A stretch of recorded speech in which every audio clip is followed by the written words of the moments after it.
Harvest po ng tanglad, ang ginagawa po nila, syempre, ayan, isang buko nung tanglad po natin. Ngayon, lilinisin po nila yan. Ayan sila ate, oh. Ang ginagawa po, tinatanggal yung mga brown. Ayan, tinatanggal yung mga ugat. Tapos, pagka nalinis na po yan, ayan, kinikilo ni kuya. Ang kada kilo nung isang tali po natin ay 10 kilo. Ang price range na ngayon po ba, magkano ang price natin ngayon? 50 po. 50? Grabe, ang mahal. Isang tali po ng tanglad na yun, 50 times 10, 500 pesos.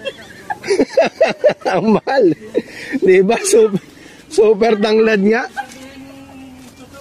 So, magtanim na rin po kayo ng tanglad para yan, makagkaroon na rin kayo ng 500 per puno. Grabe, ano? Ako po, magpapatanim na po kahit sa 1 hektarya ko lang. Magkakamilyon tayo.